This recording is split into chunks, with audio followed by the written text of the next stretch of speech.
Unbelievable day, Albie. Unbelievable day. And to do this live in the air or the radio station, WTIC, was crazy, crazy, crazy. So, it's been 3 days since his place was raided, and they went into Milani stuff, and they went all over the place. And there was nothing accompanying the first raid, except the leaks were made to the New York Times. And there was nothing from Merrick Garland, and the White House said that Merrick Garland didn't tell the White House that the raid was going to happen, which is a fantastical thing to believe, that could be true. Because that would be not telling the sitting president that they're going after a former president, especially when the sitting president is going to be a former president in about a year. So you'd think that they would want to know. Right. They would want to tell him to cover them off. There's no way they didn't tell the White House lawyers. They certainly told them that. There's no doubt about that. So I think that my feeling is this. My feeling is this, is that Garland started to feel iced out. Started to feel like the White House was doing CYA work, covering their own asses, and putting Garland on an island to make it look like he was just going rogue, because Biden can't know about this. In the same way, Biden knew about putting a trace on Trump in 2017, and of course, and he said he didn't know about that. Exactly. This is establishing plausible deniability, whatever. So that whole thing. So my feeling is that after probably being iced out, Garland, who appears to be a puss's puss, said, okay, you're not doing this to me. Sorry, guys. I'm going to have a very generic presser today, and I'm going to tell him some things. To which the White House saw the announcement that he was having a presser. He went around and said he was having a presser, so that they would find out organically, because he had enough of them stonewalling him. And he said, I'm going to have a presser. And that's how we get this moment, which was purely excellent. Where is this? I can't find where anything is. Hold on. That's how we get this moment. So here's what happens. White House doesn't know that there's going to be a presser. Then, out of nowhere, he makes the announcement. Then, the White House says, WTF, what are you talking about? What's going on here? And then, the presser is supposed to be at 12:30 today. I know, because we threw to it live, and nobody was there. And so we had to take it back, and I had to just float around for a long time. It didn't even happen until like 3 o'clock or something. Right? Sorry, 2:30. Okay, So sorry. my feeling is this, is that the White House then phoned Garland and said, don't you go out there at 2:30. For frig's sake, don't you dare go out there and say anything about anything. Don't you dare. And I get the feeling that both sides were yelling at each other in an angry Zoom call. And Garland saying, no, I'm going to say something here. Somebody has to say something. You guys are saying you don't even know about it at the White House. I've been on an island here. I have to at least say something. People know what happened. It's now been 72 hours, whatever. So I'm going to say something. And the White House said, listen, Merrick, you better workshop whatever that statement is that you had right now with our team. Right now. Let's work on it right now. And so they've spent 40 minutes or 30 minutes, whatever. When Garland already obviously had a release ready. He already had done the raid, so they know the body of the thing was already done. And he obviously had a release ready. The White House said, whoa, we are changing some stuff. Knock this out, knock this out, knock this out. And Garland, my feeling is that the White House took him to heel, brought him to heel, and said, you're not pulling this crap. So this is what happened. This is at just before Garland spoke. This was a piece of breaking news on Fox. This is from their White House sources. Of course, the White House is a sieve these days, so there's chaos. Said it was a criminal investigation and they weren't going to comment. Well, now senior White House officials are telling reporters that they had no knowledge that the Attorney General was going to make remarks today. and they have not been briefed on the content of those remarks. So the White House is clearly, if that is true, trying to separate itself, or the DOJ and the Attorney General are trying to do that. There's a lot of people, obviously, in Washington who have a hard time believing at this level, with the former president said it was a... So all the people are at the White House, they run to the reporters and say, we don't even know, we don't know, or you didn't even tell us about this, which I believe. I believe that the many staffers weren't told, and it was the White House essentially legal war room working with Merrick Garland, which ended up in being this very generic, just slop. Department rules and our ethical obligations prevent me from providing further details as to the basis of the search at this time. There are, however, certain points I want you to know. First, I personally approved the decision to seek a search warrant in this matter. There's your guy in an island. Mm-hmm. It's on you, Merrick. Biden didn't hear about it. Right. You heard about it. You approved it. So, and never forget, he's appointed by the president. So, of course, he's screwed. Second, the department does not take such a decision lightly. Where possible, it is standard practice to seek less intrusive means as an alternative to a search and to narrowly scope any search that is undertaken. Third, that's the Trump wasn't cooperating piece of that. Mm-hmm. But did they ever subpoena this stuff? I'm not sure, but they had been talking with him. Trump had been talking with the archives. Obviously, they pushed this on him last second. Let me address recent unfounded attacks on the professionalism of the FBI and... Here's where he goes waving the flag, and this is just classic. It's very 2022 as well. I kicked on the door. I'm now the victim. It's the soccer Justice guy. Department agents and prosecutors. I will not stand by silently when their integrity is unfairly attacked. What a guy.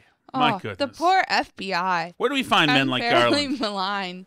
The men and women of the FBI and the Justice Department are dedicated, patriotic public servants. And we're sorry that the White House made us do this. That's how that goes. Every day, they protect the American people from violent crime, terrorism, and other threats to their safety. That's interesting. You would think that we'd be getting an informational press briefing from him. But no, he's doing a PR recoup for the FBI. And why is that? Because they're taking heat, rightfully, because they went into Mar A Lago and including into Melania's area. So that's why. And he can't take the heat. He feels, he notices, if you've been in the federal government, I assume that you start to recognize when the crosshairs are moving towards your head. And I think that's what this is right here. And him to throw himself in front of it. I will not sit here and have the FBI be... So somebody attacked the FBI, too, today in Ohio. It's a matter of pure coincidence, the Cincinnati office. So the area is still locked down, though, because at least last I checked, they hadn't caught the guy. You're not sad about it? I don't know. I don't want anybody to be attacked. I just don't... one has nothing to do with the other. Doesn't matter. Well, you know, they're going to say that it's because of, like, the rhetoric around the FBI. Yeah, they could say it. So, I don't know. I guess we'll see what comes of that. But nobody even knows what the guy is so far or, like, what his ideology is or anything. No. So, that is the big news today. It is my feeling that Donald Trump is watching this thing today with an ear-to-ear grin. Watching them, the more that Podium had nobody in front of it, the more they knew that they were desperately working on the messaging. And this is not a great messaging administration anyway. And so that is, I think that was for them just absolutely perfect.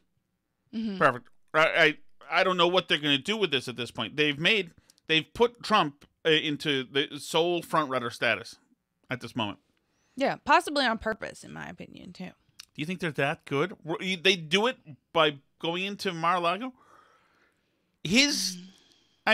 Merrick Garland got no votes. Joe Biden got tens of millions of votes. Kick Donald Trump out got 40 million votes. I don't know anymore. You know, the put Joe Biden people in there, and they keep Joe Biden and people in there. Do they want Joe? It doesn't matter. He's not going to run anyway. But what they've done is put Trump on an equilibrium to them. They've now made him as big as the establishment. It's the establishment, United States federal government, especially inside the Beltway. Versus Donald Trump. Exactly. Which is incredible how they've done this. It's just absolutely nuts. So. Well, I can't believe that they're trying to now bank on, like, everybody loves DC and the establishment and the FBI. We're very trustworthy, honest, beloved people. What? What's happening? What's going on? Can you speak a complete sentence, please? What's happening? I think Sally's going to check. What's happening? But if he's here, Uncle Jimmy must have brought him back.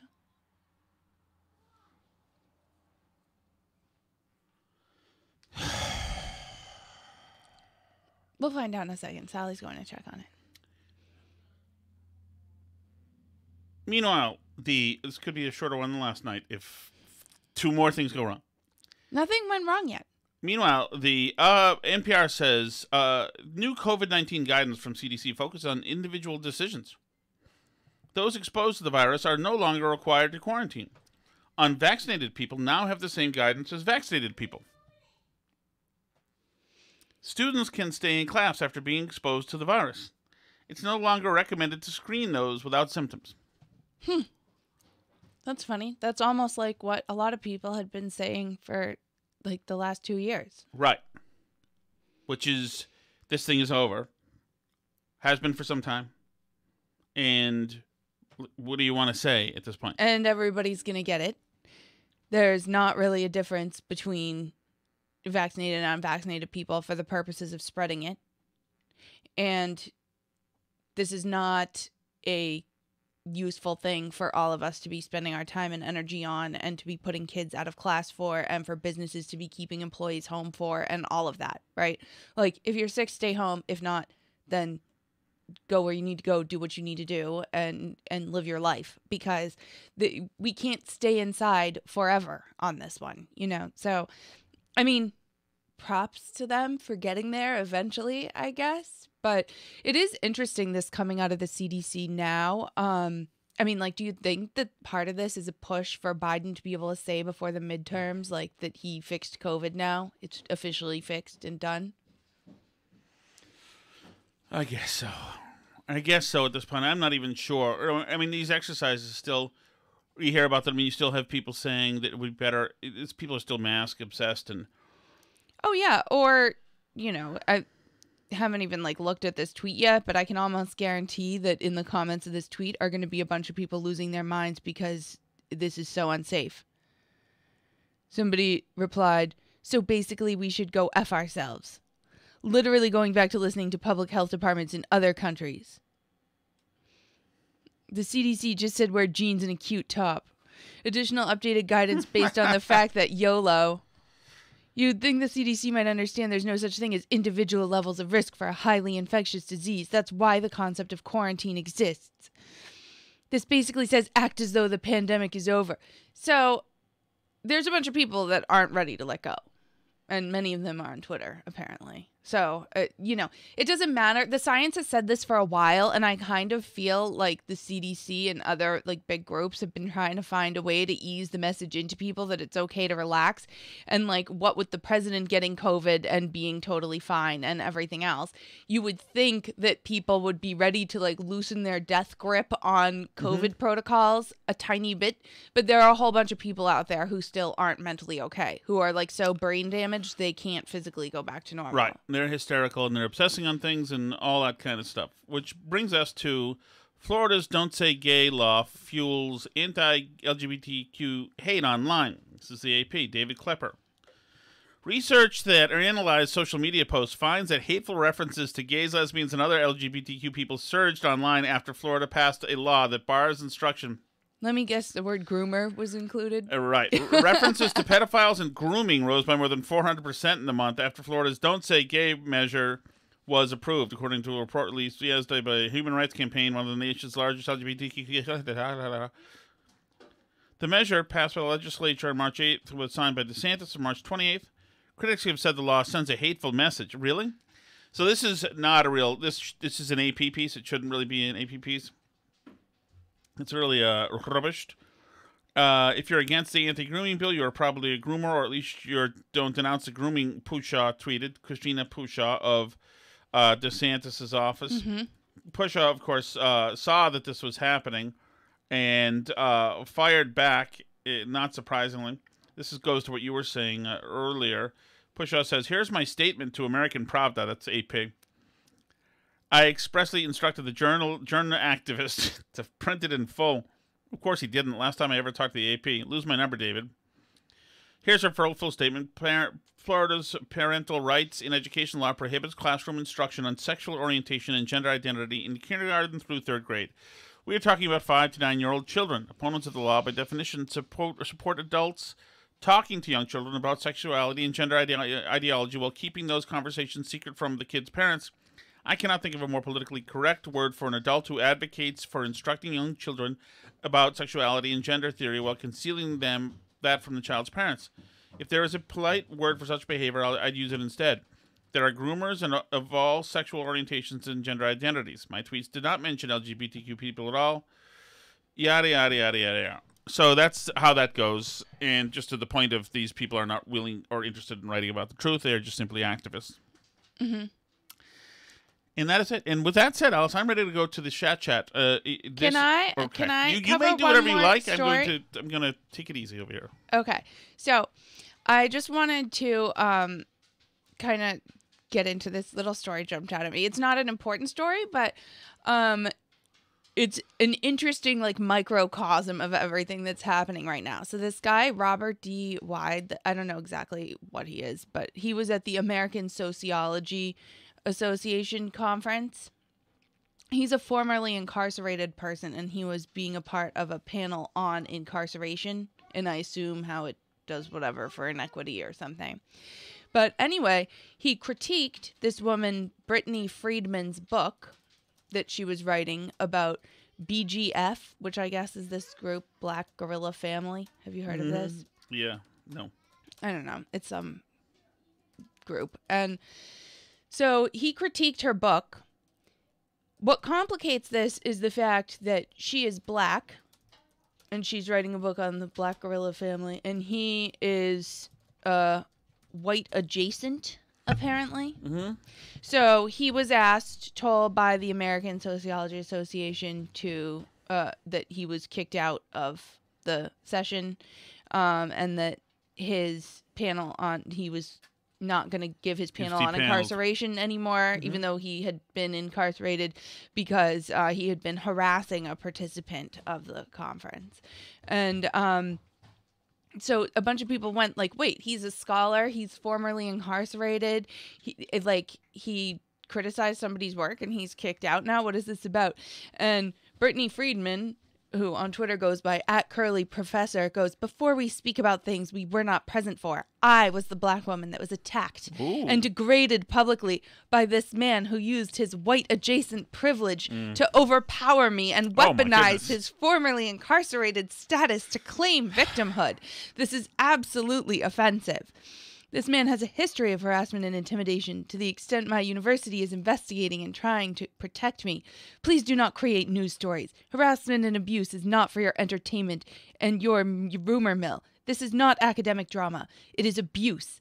Let's be clear of who I am. I am a system-impacted black scholar, not someone who parades in the ivory tower. I research, write, and expose white supremacy in law enforcement. This type of harassment will not deter me from speaking. Clearly, she's not been deterred from speaking, obviously. Okay. Just one inside. There we go. So the white adjacent, I don't know what he is exactly, or Hispanic or something, but he's not white. He's white adjacent. and formerly incarcerated. And he's not allowed to talk at the incarceration panel because the black woman feels he's not allowed to out-victim her at the panel. So that's the current state of sociology academia.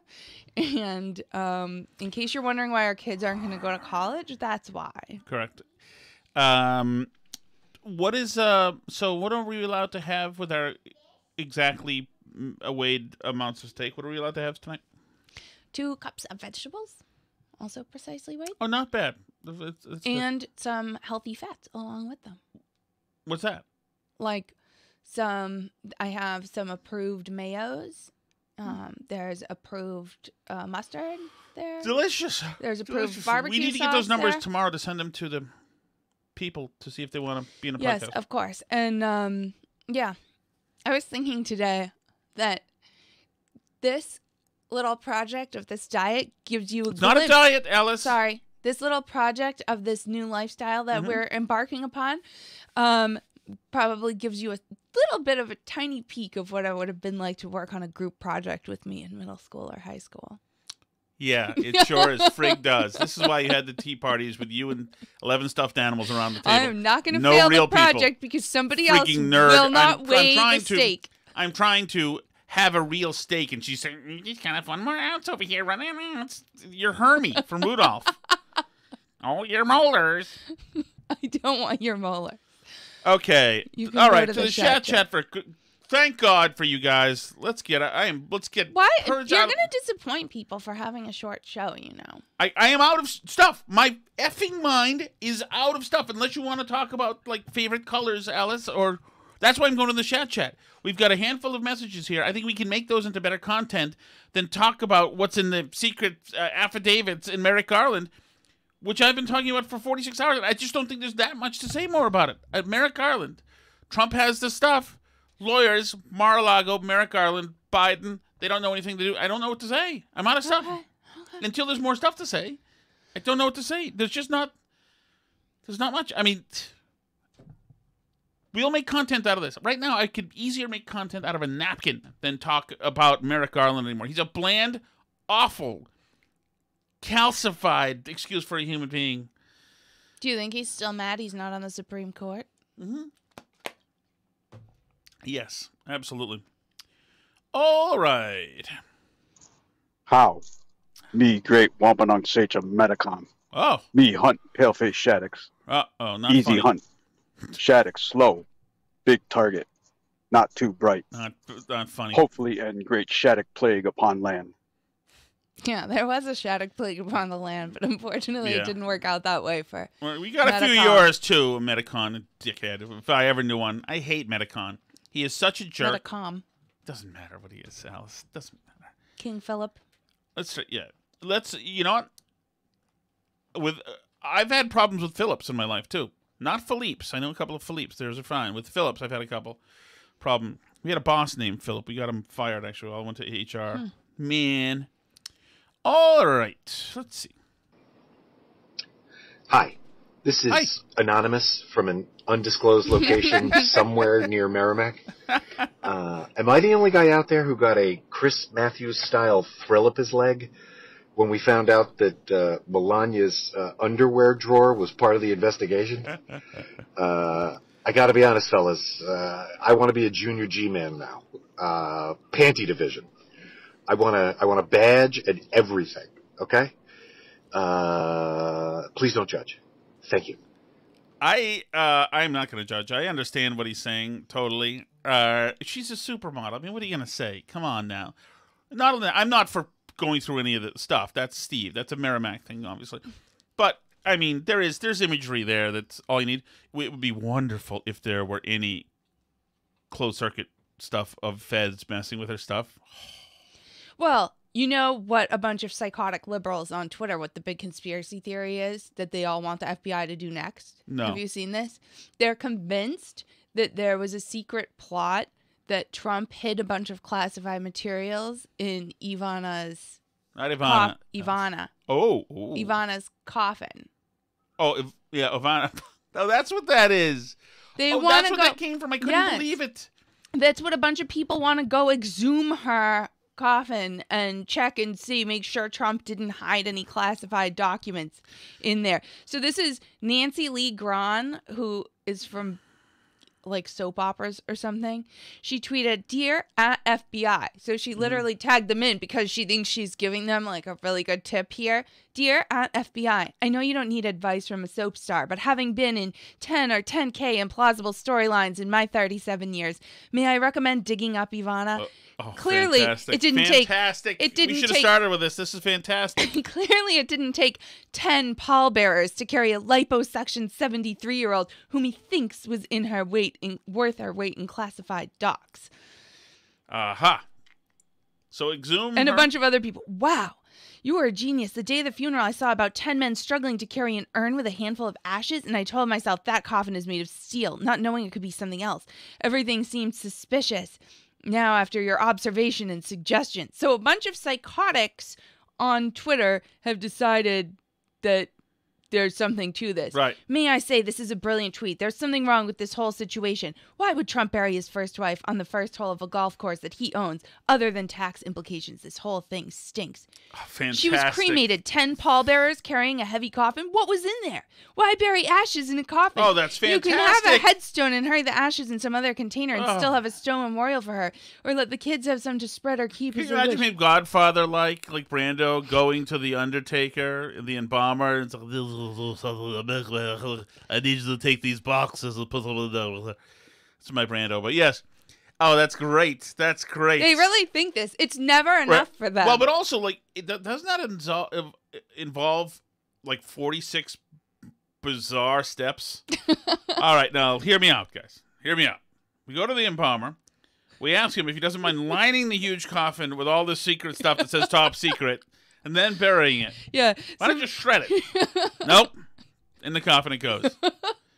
With my dead ex-wife. That's very normal. I mean, I love that. You've cheered me up, Alice. You've cheered me up. Good. I'm glad that makes you happy. Hey there, Tom. It's your 8-year-old self. I was wondering some questions about what we were like in the future. I was wondering if we got a cool job. Nothing like working AM radio in Connecticut, because that would be lousy to me.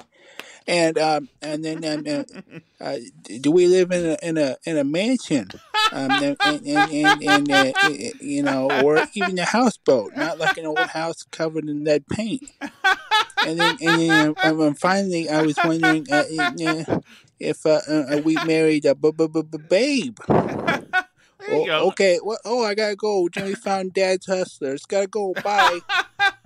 I love 8-year-old Tom. That needs to be a recurring character. So most of those things did not work out. The job did not work out. The career did not work out. The house, you're right, is it's full of. If you're 8 years old, and that's the beginning of the Buck Rogers series, I did not end up with Erin Gray, who I was sure I would marry. Didn't ever happen. It's pretty much been a catastrophe. It's pretty much exploded on the tarmac. 8-year-old Tom. So just keep eating the pain away, as you know you did at 8 years old. I was there for it. And Doritos were new then, Alice. Well, there were so many wonderful things happening then. Just rock and roll. Watch Star Blazers and eat Entenmann's as much as possible. Isn't that what ended you up in this situation? Correct. Hey, Tom and Alice. Hey. As far as giving Trump another look, Tom is wrong as usual. That's a big no. I don't think you can move the middle of the electorate to his side, so that should be a big no there. I think take a Uber just kind of indicates how out of touch all of Washington is with what's Remember the Lindsey Graham thing? Uber. going on. So it's both sides that are failing us. And as you head to vacation, I hope your best of will include the kids, equipment malfunctions, and of course Tom bitching and moaning about all of them.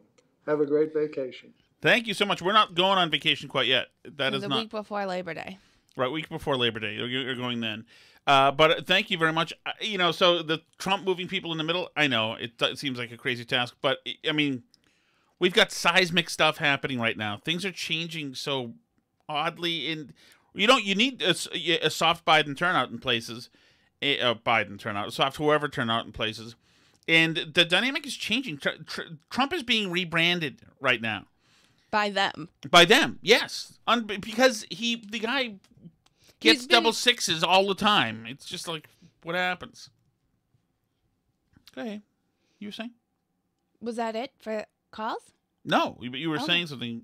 Oh, before you interrupted me, I was going to say that he was being rebranded from a sort of crazy person who wouldn't stop talking about the election in 2020 into a person who's actively being persecuted by the FBI that wants to destroy all conservatives. So, I mean, they're doing it to themselves, whether on purpose or not. I mean, I know in 2016 they did this. That's why I say that, is that like all the lefties in the media and the establishment and everybody wanted to see him win the nomination. The Hillary Clinton campaign was high-fiving as he won primaries because they thought it was great that he was being nominated. I don't know if they're stupid enough to do the same thing again, but either on purpose or by accident, they're turning him into the Republican nominee for 2024 again. I agree with you. No, I don't like it, but it seems to be happening. I may be coming around on liking it. We'll see. I don't know if I'm liking it. I need a break from Trump. Hey, Tom, Buzz here.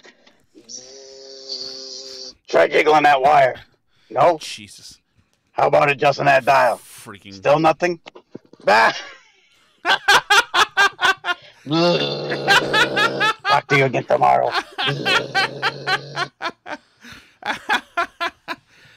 Buzz is a jerk, by the way. Let the record show that. Oh man, did I almost freaking? What happened after that? Did you preserve the video for future in case you need it? Yeah, I have the whole video also, but I also have I cut it up a little. Yeah. So that people didn't have to look at us looking through wires. Oh no! I mean the end. My actual explosion. My actual Trinity site explosion. Yes. I would delete it, not because. Just because at some point the authorities are going to go through stuff and that sucked. Oh my God. You guys have no idea. I'm not going to go through it. I don't want to end on negativity, but you have no idea. I'll just let you know that if there's a way to fire from your X-Wing fighter photon torpedoes that go through the little HVAC shaft perfectly, that was done by the kids yesterday at the end of the show. I'm not going to get into it because I'm going to have to do my breathing exercise. Bonsoir, Thomas.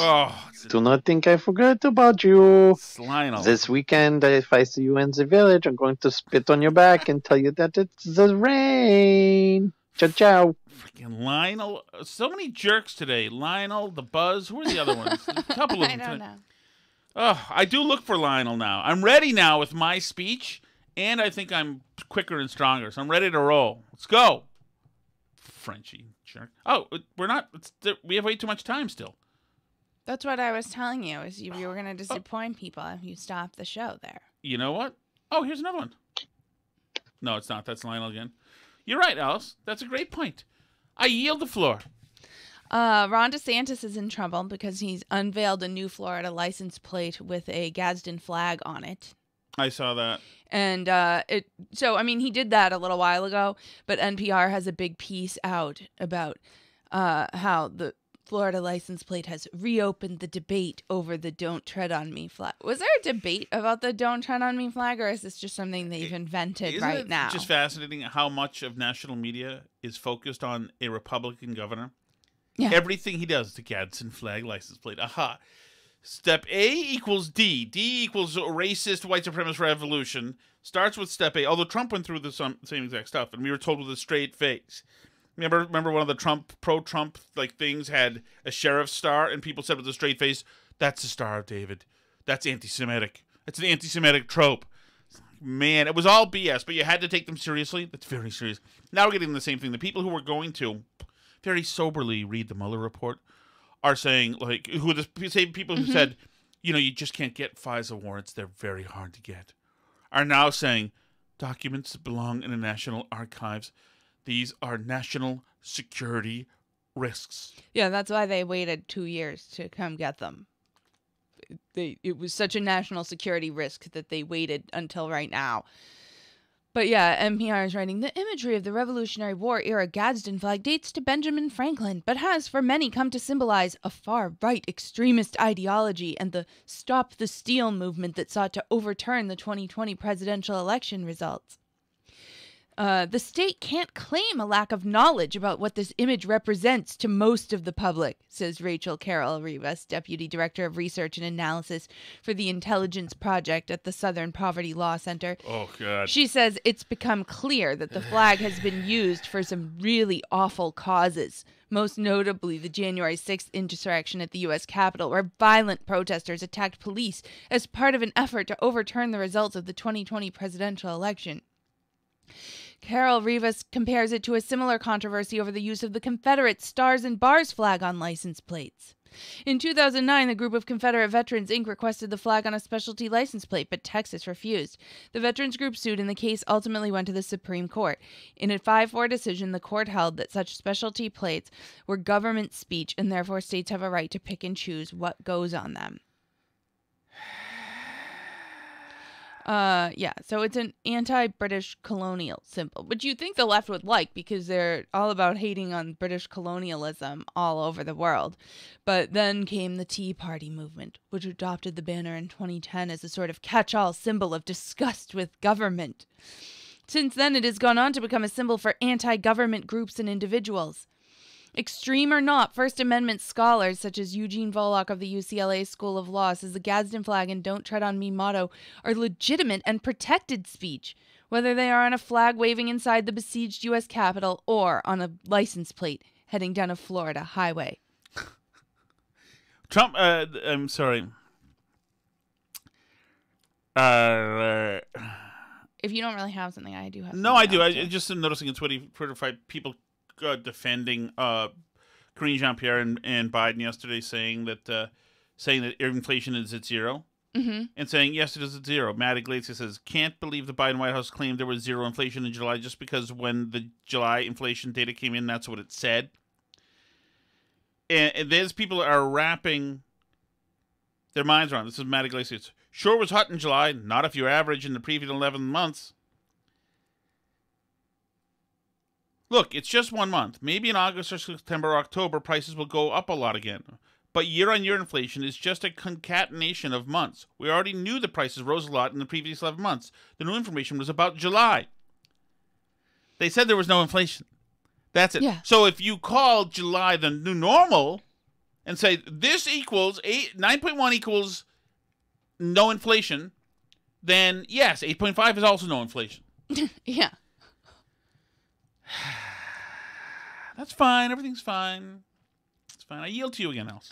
So speaking of British colonialism, this diver, Tom Daley, has been giving interviews to like the BBC explaining how he's like been educated now that some countries, so he's an openly gay man. He's been educated now that some countries, like for example, Pakistan, aren't very accepting of gay people, and that the reason is because of British colonialism that led them to become not accepting of gay people. So he has now been kind of yelled at by a bunch of historians who said, no, that's not true. Gay people were not accepted in pre-British and Pakistan right, and India. But that's just, everything is one thing to the left. So it's all like wrapped in one package. Homophobia and British colonialism and all the things, like all the bad stuff. And Gadsden flags probably too. It's all one thing to them. It's all just what the bad people do. So it must be that the peaceful BIPOCs who were there before the mean British people came all were accepting of genderqueer and gay people, because that's just what makes sense, because they're on the wrong side of history, right?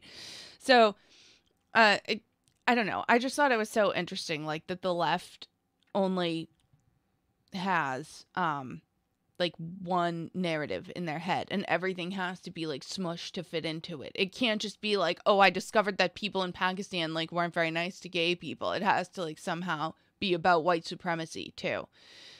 And the last thing that I had that I wanted to talk about briefly was, did you see the thing I sent you about the CEO crying on LinkedIn? Yes, I did. There's no audio for that though. No, there's no audio, but I just thought it was fascinating. The CEO of a company laid off a bunch of people. It would have been better if there was audio, if he'd like cried while laying people off or whatever. Yep. But then he went and posted on LinkedIn. He put up a picture of himself crying, a selfie of himself crying. And says, "This will be the most vulnerable thing I'll ever share."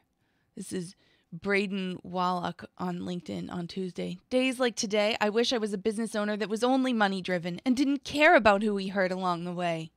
But I'm not. So I just want people to see that not every CEO out there is cold-hearted and doesn't care when he or she has to lay people off. I'm sure there are hundreds and thousands of others like me." The post quickly went viral, receiving more than 20,000 likes in a day.